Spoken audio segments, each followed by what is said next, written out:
place to be is living free in Tennessee.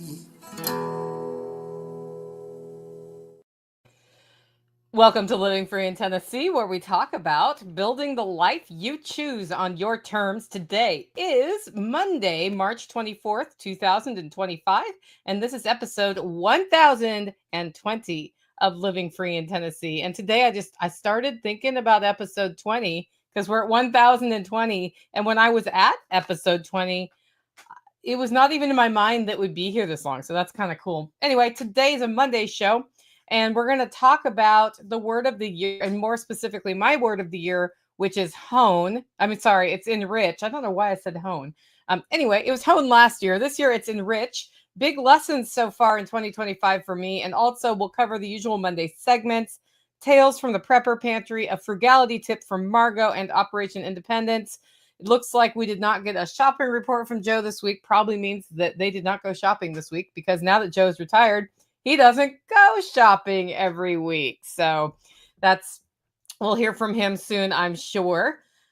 Welcome to the live stream, Beth Emily. Speaking of the live stream, so we record these shows live. And if you want to ask a question or put a comment in, especially when I don't have an interview show, please put the word question or comment in all caps so I can see it, and I'll mark it so that I can bring it up as we go or later in the show just to cover what you have to say.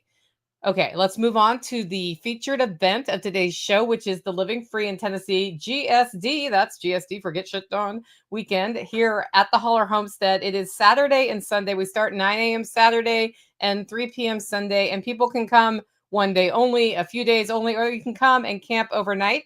If you go to livingfreeintennessee.com or use the link in the show notes, you can see all the things that we are focusing on for the GSD weekend, and it's a list of projects that's way longer than what we're going to get done. Like, my biggest priority is rebuilding the deck around the compost outhouse that gets used the most at my workshop.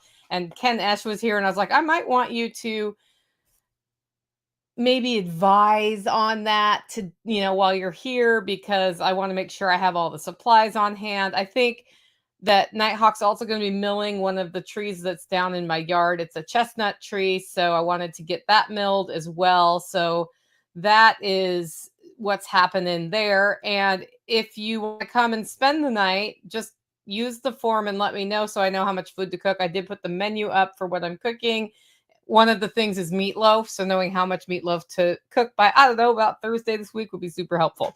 Anyway, I'm looking forward to it. It's going to be a good time. We're kind of going old style, old school GSD weekend, where there's a big old list. We divide and conquer, or if there's only a few of us, then we get one thing done really well, and then we have beer around the campfire at night, and then do it again the next day, and then wrap by 3 p.m. so we can all get back to our houses and do our laundry or whatever before Monday. I also want to thank two sponsors today. The first sponsor is EMP Shield. Hey, we had storms last night, and guess what? Lightning struck, but it didn't strike my house. But if it had struck my house and it had struck the transformer over on the pole, and that jolt had gone through the lines and gone to my two electrical services, guess what? I would have been fine, because I have EMP Shield devices installed for my house to have protection for the whole house. If it fails, of course, you get a $25,000 replacement policy, but you don't have to do that usually, because it's one of the best devices on the market. And if the device works, it means it fries, which means it's not working anymore. If you send that into them for $50, they'll send you a new one. And they have a wall of fame with their fried devices that have kept people from losing a whole bunch more. Check them out at empshield.com, and also use the coupon code LFTN for Living Free in Tennessee, and you'll get $50 off any device that you want. And you can use that coupon code as many times as you want. So that's also a very cool thing about EMP Shield. Our second sponsor of the day's show. Okay, so I send an email to the person who prepares my corporate taxes today. And she's like, holy cow, I'm busy. That's right, because doing the taxes at this time of year is where everybody's focused in the financial world. Well, if you want to figure out how to structure your situation so that you can take advantage of the tax code, right? Because A tiny bit of the tax code is how you have to pay taxes, and then most of the tax code is how you can avoid paying taxes by using what's built into the tax structure already, perfectly legal. Agris Tax Advice will work with you to analyze where all of your finances go and then suggest ways you can structure yourself and make sure you're taking advantage of tax write-offs. And he'll tell you how to document them. If there are any risks associated with taking tax write-offs, he will tell you about those too. Find out more at agristaxadvice.com. agristaxadvice.com/LFTN, I think, takes you to a sign-up page for an email, or it gives you a free consultation. I don't know which. But that's the link I have in the show notes. So when you click that, it's going to take you to that location. Check it out, agristaxadvice.com. Everybody ready for the first segment today? Are you ready? Are you ready? Okay. Tales from the Prepper Pantry. This is where we talk about storing what you use and using what you store. And Beth Emily says it. That Prepper Pantry is looking fantastic. Yes, it is. We are like so close. So very close. I got the floor sealed where the freezers go. So probably not today because Mondays things just don't happen, but probably tomorrow. 3 of my 4 freezers will be in place completely. And then I can vacuum the other half of the Prepper Pantry and seal that floor as well. And wood paneling is going up this week, I believe. I got to go to the store and buy the wood paneling, though. I got to go pick it up because it's not something that I can get delivered. So that's going to happen. And then finally, I can start taking stuff out of my carport that's been there since last September and put it away now. Or, purge it because it is the year of purge for me as well. And I'm pretty excited about it. It's been interesting operating with so many things tucked so many different places. It's a lot harder to keep track of. And I have a lot more empathy for people who live in tiny homes and have to use every nook and cranny, by the way. So that's exciting news from the Prepper Pantry. We are launching a new video shorts series this week. I'm calling it right now, but it may have a better name by the time the first video comes out. Can you do that with mayonnaise? It's not about what to use mayonnaise for, though, although we should totally do a series on that. It's about, can you make mayonnaise from different things? Because what I've noticed has happened since I first started homesteading, it was very easy to find great recipes for making mayonnaise. Now, if I type it in like a search, some of the recipes I find for mayonnaise are not recipes for mayonnaise. They won't work. And then other ones are like, it absolutely has to be this way or else it won't work. And what I have been doing is making mayonnaise with a lot of different things to see if it would work. So shot the first video today. I'll be producing it this week. And I was out of lemon juice. So I had to substitute something else to make the mayonnaise with. And it did work. And that's the video series. And each one will include the recipe for how I made that particular mayonnaise. So mayonnaise is an interesting condiment that you can make a lot of different ways, just like ketchup. You can make ketchup thousands of different ways, but we get so used to like the Hellmann's in the store that we don't think about it. Also, the video I shot today has no cuts. There's one moment where I leave and go wash my hands because I had touched the egg when I was separating the white from the yolk. I had touched the egg and I just didn't want to touch stuff with my eggy hands, so I washed them. The entire length of the video is probably under 2 minutes. I don't know. It might, I haven't produced it yet, but I'm not going to do any cuts so you can see how fast you can make mayonnaise as well. So that if you're telling yourself you don't have time to make mayonnaise, you might need to tell yourself a different story about why you're not making mayonnaise. And we do use mayonnaise here a lot in salad dressings in particular, but I like making it from whole ingredients because as our food, like big food industry has developed, they have started adding a lot of other things to mayonnaise. So we keep ours to just base ingredients, which is, lemon juice, egg, and oil. Those are the like 3 things you absolutely have to have. Although some of those things can kind of switch out, and we'll get into that as part of this series. The taco soup. So this week's interesting recipe was taco soup. There was a holler neighbor, like an impromptu holler neighbor dinner on Friday. I found out that the Eversoles were going to be around on Thursday night. And so we did taco night because that's what I'm able to pull out of my ear on no notice. that somebody's going to be here for a dinner. And so everybody like contributed. Lynn brought over charcuterie, which was delicious, and she made these olives that were amazing. And then I did beef taco meat. Tracy did pork shoulder taco meat, and then they hit the store. I had grated cheese. And I had cabbage. They hit the store and got like some queso so I could make a cheese sauce. I had guacamole on hand, and then what else? I don't know. Sour cream, like just sides. And they brought like tortillas and stuff because I actually ate carbs as part of that meal. When they left, though, I had a whole bunch of leftover taco meat. Gave some to Lynn, and then we still had some here. And yesterday was a really busy day for me because there was a webinar, and I have learned some things about webinar day. And then my friend Jana, her husband who has passed away, so her deceased husband's birthday was yesterday, and she was at her house up here instead of at her house in Chattanooga.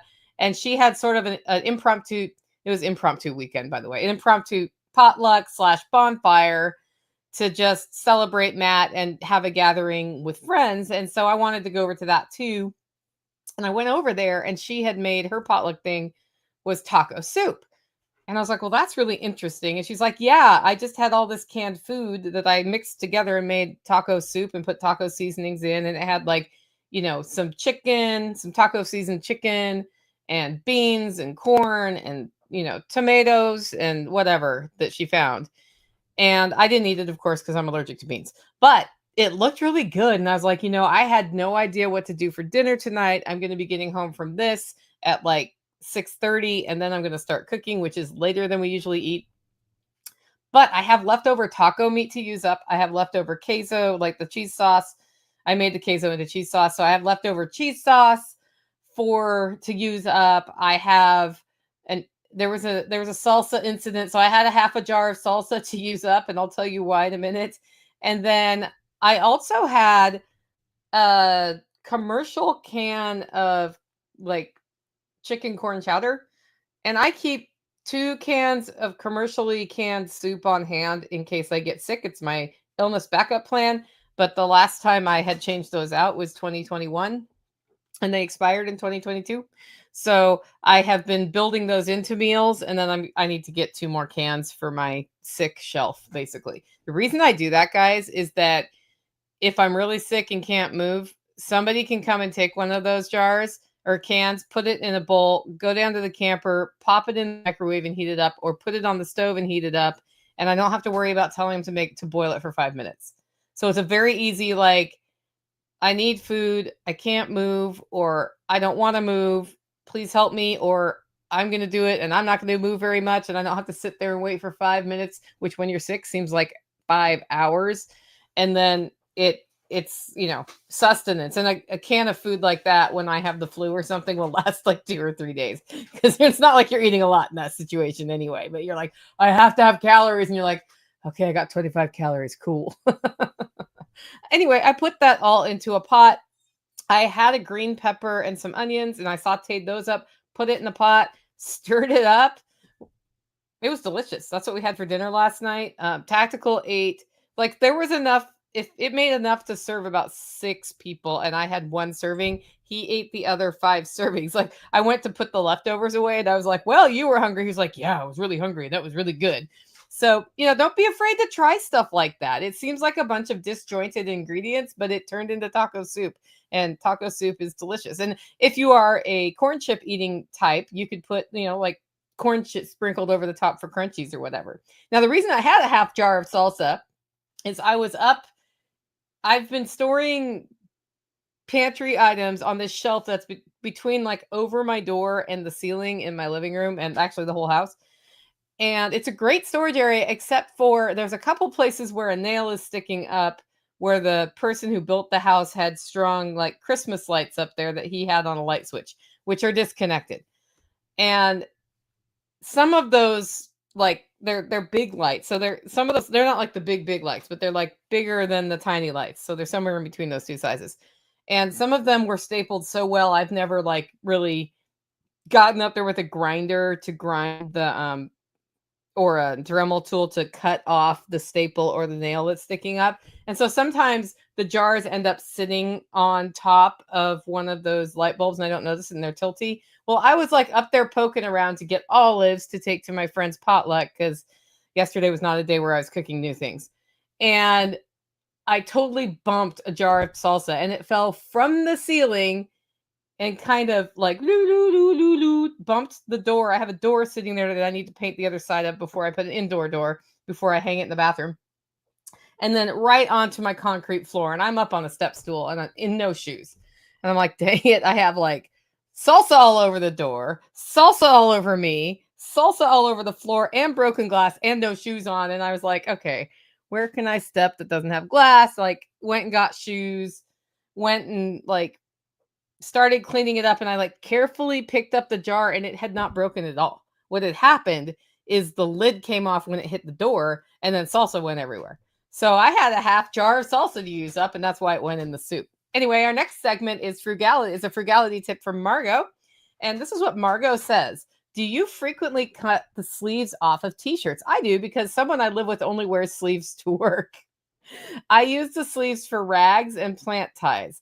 But the other day I cut a sleeve off, and for some reason I was like, let me see if this fits on my head. Guess what? The sleeve of an XXL t-shirt makes a great headband for me. So yet another use for something you would normally throw away. I know I'm always looking for a crappy headband when I'm going to do a face mask. Now I'll be able to keep a sleeve or two around.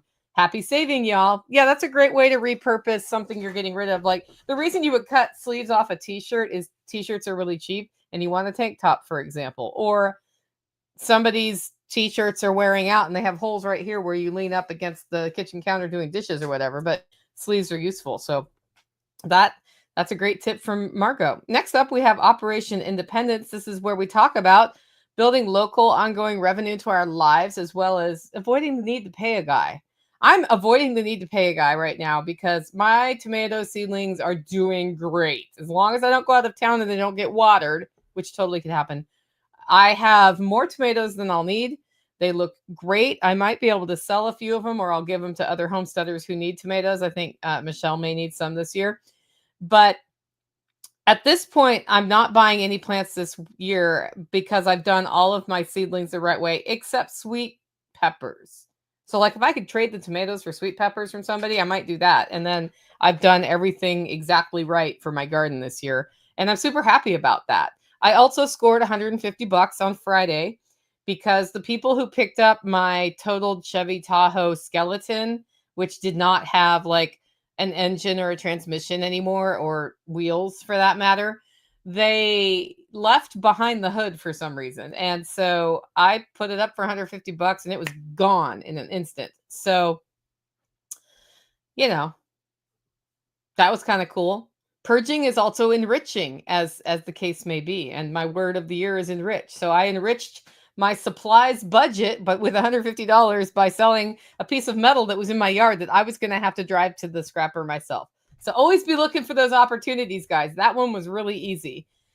And then my thoughts on mayonnaise. So back to the mayonnaise is that if you buy high quality mayonnaise, it is for, I looked the other day, and if you buy it made with avocado oil instead of vegetable oil, because I also don't want vegetable oil. So I made mine with olive oil today, but you can make it with avocado oil. Both of those oils I'm willing to ingest.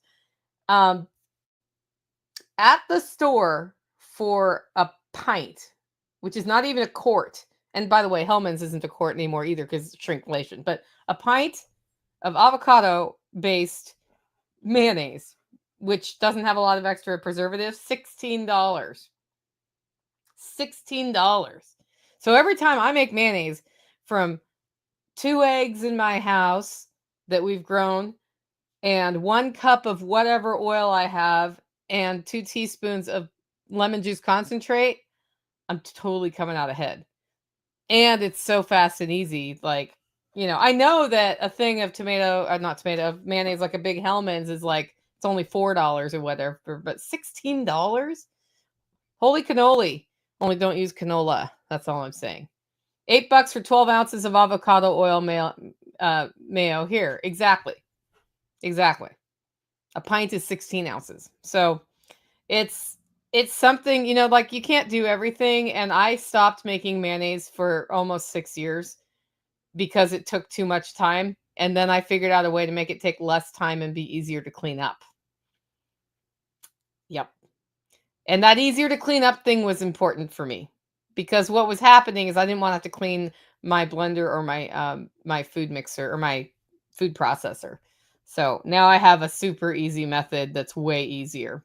Anyway, those are all my thoughts on Operation Independence. No big like I've figured out the key to making your homestead completely profitable. Although I did look at property this weekend near here with the idea of buying it and turning it into the holler neighbor community with lots for sale and some other stuff, and we may end up putting that together yet. It's been slow going, but I am going that direction because a lot of people want to come out this direction, and what I don't want is them on my 3 acres with me because it's, we all like space. That's why we're attracted to this lifestyle. No? No. Okay. But the real reason you came here was the main topic of the day, and it's the word of the year update. And the word of the year is not hone, like I said in the promotional materials, it's enrich, which makes a whole huge difference about the entire thing I would talk about. But all of my points have to do with the word enrich. And every so often I still like revert to hone. And I don't know, it's like my head's not quite embraced that we're on a new adventure. But I will say this: choosing a word of the year is about setting an intention to guide your decisions and energy throughout the year. And it plays really nicely with the My Three Things method of lifestyle design that we use here at Living Free in Tennessee, because when you link it into your big picture vision, it can, and you're like, okay, but in order to reach that vision, this part of me needs to improve or change or whatever. The word of the year can really help support rapid growth. And it is nice to have that focus for a whole year because you learn different things throughout the year. And we're coming to the end of the first quarter right now. And Enrich has been an interesting start to the year, right? Because it's sort of like hone in that I'm sharpening or refining and deepening. But the thing about Enrich that I'm really learning is that it's not just about doing more, right? More for me or more for my community. It's about doing better. So Jenny says, I'm not done with last year's word either. I'm doing both words because they're needed. Yeah. So I think enrich and hone go hand in hand because without hone, enrich is going to totally fall apart. So I've had a couple lessons after the first quarter, and I'm actually making better progress with the word enrich than I've made with any word of the year for the first quarter. Usually, what happens my first quarter is a complete meltdown related to the opposite of that word. And while I will say expensive things have happened to me since even before the word started, and I will say that due to decisions I've made, less money is coming in this quarter than is usually coming in the first quarter. It's all been with intention and not because it's a meltdown. And that difference makes a big difference to enrich my day to day life, just from a standpoint of I'm not panicked, right? Because I'd probably be panicked if otherwise, for sure. So there's a couple of lessons that I want to share with you, and I'm hoping it'll resonate with you as well. And the first one about the word enrich is to enrich the people you serve is absolutely necessary if you want to have an enriched life. So what I've been doing since before January when I chose the word, I've been asking myself as I take on a project or task or something big, is I ask myself one question: how does this enrich the people it serves? And that could be participants in an event, it could be my membership, it could be my listeners, it could be my neighbors, it could be my family. When I embark on something, other than like cleaning a cast iron skillet, it's not like every tiny little thing, right? I ask, how does this enrich whoever it serves? And a good example of that are the member webinars, because member webinars came to be the primary membership benefit that happens because of Sue Zoldak. We decided to do these marketing webinars, a series of 3, and she's like, you should do it for your membership. And I was like, oh, that's a great idea. Because the other membership benefits are that you get like access to downloadable MP3s of the show and some other stuff. But I was like, how can I make this more valuable with my unique skill set? And webinars are one of my unique skill sets. I'm a teacher at heart. And so, and I have good relationships with other people who can do great webinars. So it's like you can have this mixed batch, right? So the issue has always been like, it's January. What is February's topic? It's February. What is March's topic? And sometimes it'd be like, oh, finally, we got one for this month. Otherwise, it's me teaching all the time. And that's fine, but not fine in April, right? Like April, I have my spring workshop, and me also teaching a webinar can happen, but it's not the best time for me to do that. And in fact, my April webinar is not me teaching. It's Sarah Thompson teaching about homeopathy and using it yourself to help to respond to emergency situations, right? So the member webinars, my original intention was let's just do all 12 months, but then things change throughout the year, and then you're going to want to have different webinars. So I was like, okay, I'll do a quarter at a time. So I've been scheduling 3 months out, and it's a rolling 3 months. So I know what the webinars are going to be through May right now. I think it might be June.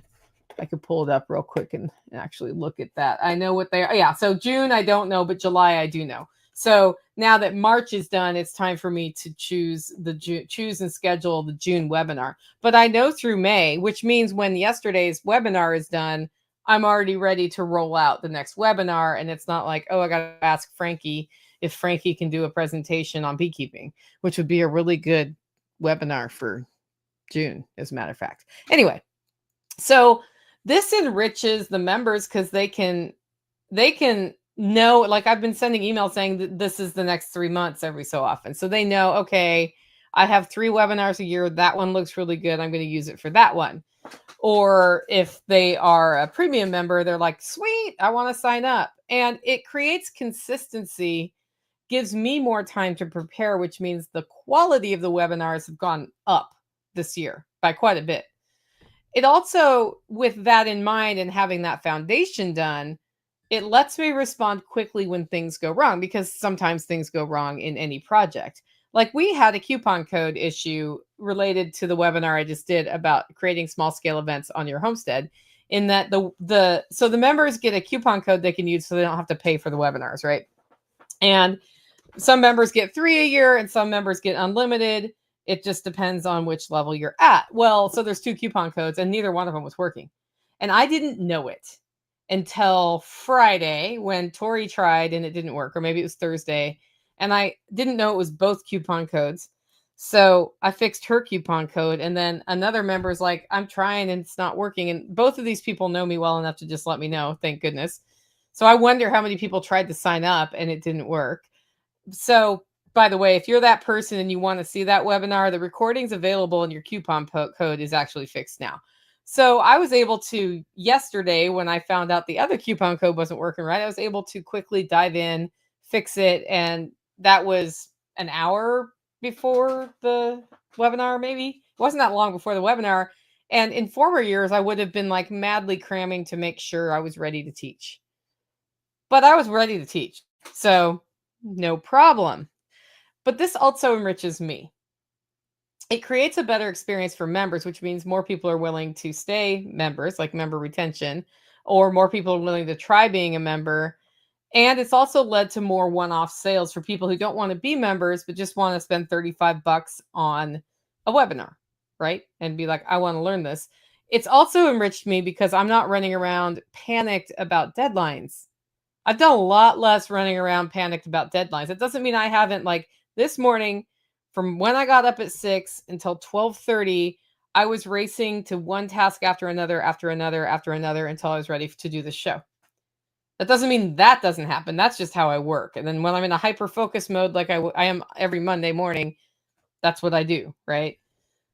but it enriches me in that, like, I wasn't also feeling the dread of, oh my gosh, I'm letting people down, or I'm not going to make it, or constantly interrupted. Like, boom, this is what's happening, and that's where it's going to be. So from a mental health standpoint, having all of that in place and asking the question, the initial question, which is, how does this enrich the people it serves? It's led to me being more enriched myself. And the really cool thing is, because of this, a very major upgrade is about to come this year in how we deliver webinars and courses. And I'm really excited about it. And that has been progressing as well. So all of it's coming together, where part of the reason things go wrong with with the webinars and with getting them signed up and getting them launched is that the way they're integrated into my website is complicated. And the easiest way to simplify that is to launch the school as a separate website, which we can link then to my website. So that's been in the works since, well, really for sure in the works since December. And it would be done by now if I was willing to pull the trigger on something that wasn't done all the way.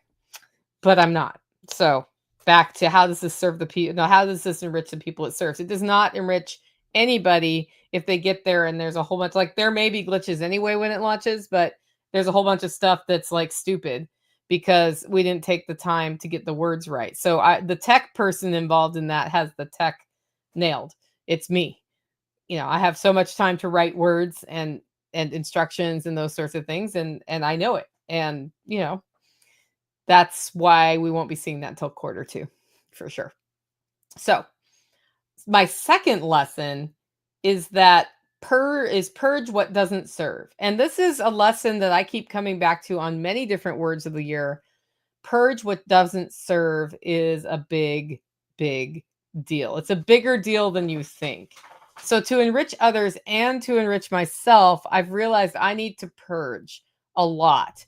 Any negative thoughts I have. Every time there's a negative thought, it does not serve me to invest time in the negative thought. And so I have to purge it. And if negative people are creating negative thoughts, I need to purge those relationships sometimes, not every time. I need to purge stuff. I have so much stuff. It's ridiculous. And I have been getting rid of my stuff for years. And you guys have heard me getting rid of my stuff for years. I just found a whole bunch more of my stuff that I like, by the way, that I didn't even like. I have a silver serving dish that I forgot I even had because it was in a Doom box stored off site. And now the stuff that was stored off site in that location, some of it's ruined because it was stored off site in a way that did not work well for the stuff. And so I was up there yesterday. I was like, well, this is a whole nother 2-day project up here that I've got to get into. But purge the stuff. The less stuff you have, the less stuff you have to take care of. And projects are another one, like constant projects. I'm very good at constant projects. I'm not even sure I'm happy if I don't have a project to do, to be completely honest. But when I've committed to too many projects on a deadline, it's a bad thing. And sometimes I'm doing projects because I said I would instead of because they're serving me. So any project that does not serve me or this homestead or where we're going here, there's no point in doing it. I've actually like totally cut some stuff where I'm like, why are we even doing this? We don't like it. Right? It's kind of like my mixer. My what's it called? KitchenAid. I have a KitchenAid mixer, professional grade. And I don't eat bread or pasta or cookies or cake very often. And mostly what I was making with the KitchenAid was related to stuff like that. And I used to bake all of our bread and grind the wheat and all of that. But just as I've walked away from a carb-based diet, not a thing anymore. And it's a big, heavy piece of cast iron equipment, right? Like it's not the little one that you get that's consumer grade that's less heavy. No, it's the big commercial grade one, because if I was going to get a mixer by gum, I was going to get one that will, whipping cream in, 2 minutes flat or whatever. I don't know. So I was really lucky because somebody in our network was willing to permanently borrow it this year, and it went to her house and she got to use it for those things. And I didn't have it here. Well, it's coming back because we use it for the spring workshop in April. I just found it's coming back today. And then it can go back to her. I was like, I just need it in April for the spring workshop. And then I don't need it again. And I'm not even 100% sure I need it for the spring workshop, but we'll find out. So, Kiri, there will be a KitchenAid mixer here for you in the kitchen, just FYI.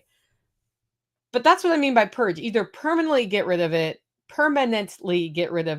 or get rid of it. Temporarily permanent, That situation works great for me because I was going to store it in Facebook Marketplace by selling it and then buy one back and then sell it and then buy one used and then sell it. And this is way better because I know it's the commercial one, so it's really good, which is good for events, right?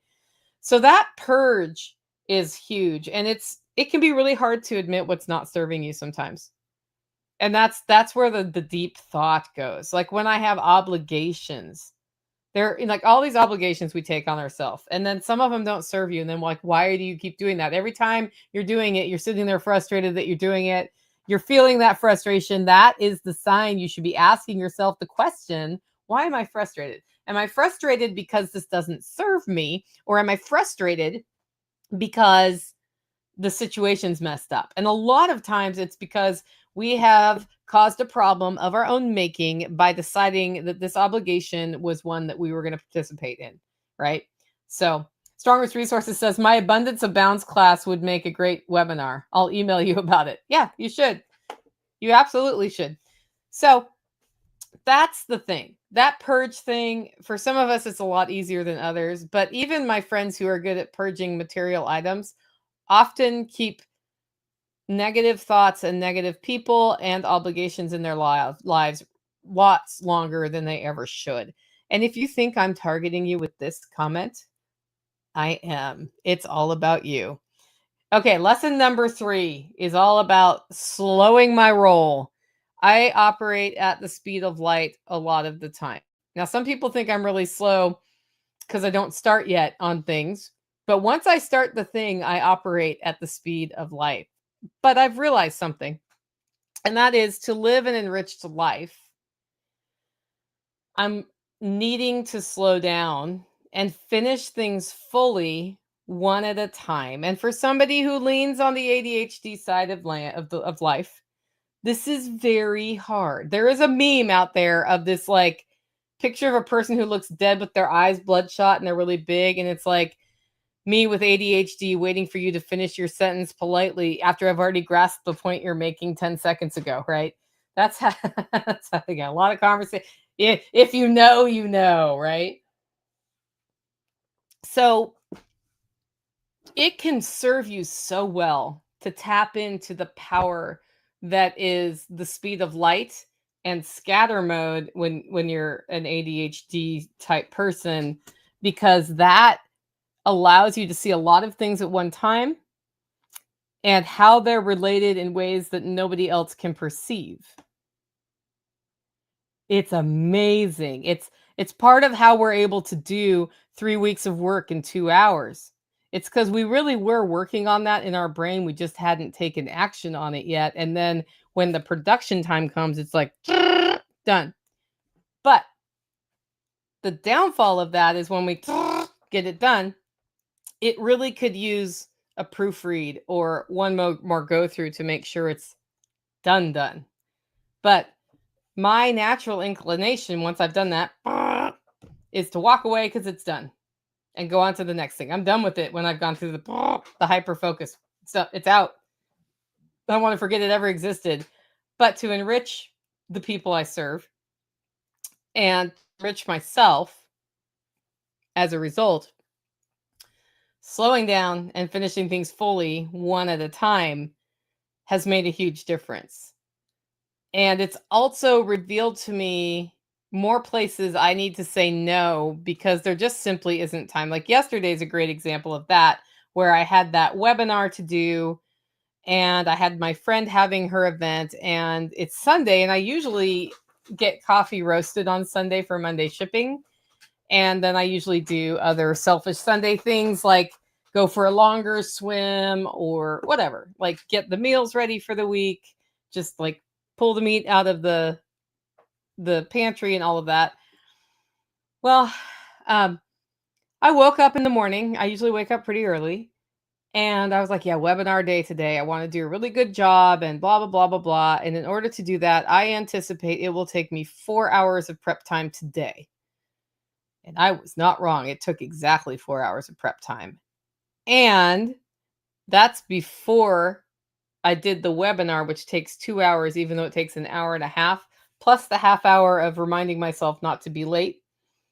Half an hour before the webinar, the rule is you have to be at your computer remembering you have a webinar, because otherwise you'll get off to do something else. You'll get focused on that, and then if you know, right? So really it was 6 to 7 hours yesterday of time for the member webinar, and then also a trip over the hill to my friend's house and back. And I was like, let's just be completely honest with ourselves today. If we're going to slow down and finish things fully one at a time, we're not adding anything else to the list. And as a result of that, I got to do some yard projects. I got to do some gardening things. I got to do some things I actually really like to do on Sunday, because I didn't try to also cram in roasting coffee for 4 hours, right?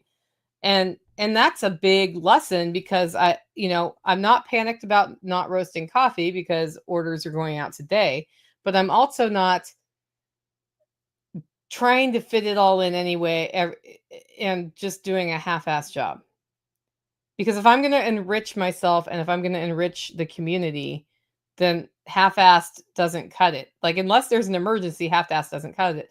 But I still do build in time for scatter mode, because when I see the patterns other people miss, that's very, very powerful.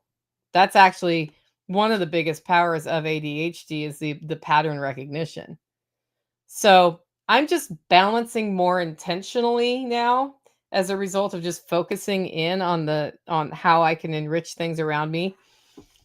I'm focusing more intentionally on how I use those modes of hyper focus and scatter. And it's made a really big difference in my life. And again, like the mental health, like the feeling calmer and less panicked all the time, because I pretty much have felt panicked for more than 50 years. Basically, I'm panicked all the time. And people are like, "You're so busy, Nicole." I'm like, "No, I just show you guys." Apparently, you can see that I feel panicked all the time because I feel like I'm missing a deadline and I got to do more, more, more, more, more, more, more. Yeah, slowing the roll. That's been a good one. So I really think the key to enriching our world here at the Holler Homestead, in the Living Free in Tennessee community, at Holler Roast Coffee, it's not about how many memberships or spring workshop tickets we sell. It's not about, do I get 1,000 people at Self-Reliance Festival instead of 600 this time? It's not about that. It's about asking two key questions. And the first question to ask is, how is this going to enrich the buyer or the people that are going to be helped by this thing? And then the second question is, how does it enrich my life? Because you can't purge if you don't ask that second question. You'll just always do more, more, more, more, more. So many coaches teach you to do more. And they're right. You should work hard. If you want something, you should work hard for it every single day. They teach you to sacrifice for a better future, right? And yes, there are trade-offs that, especially when it's things that don't serve you, you should get rid of that, sacrifice that to build a life that you love, or to build your business, or whatever it is you want. To build what you want is probably the best way to say that. But it's even more important to embrace that you are enriching yourself first. And we're taught this is selfish, but it's not selfish, because when you enrich yourself first, you are enriching others. You are coming from a place where you can enrich others, including the people you love, like your family and friends in your community. And it may not be with money every time, but you do deserve an enriched life, whatever that means for you. You deserve to be happy, and you deserve to build what you want. And the only person who can do that is you. So go get it. If you like the show and want to support the work I'm doing here, you can do it in two ways. One, get your coffee at hollerroast.com. Two, consider becoming a member. Head over to livingfreeintennessee.com to find out more. With that, guys, go out, Make it a great week.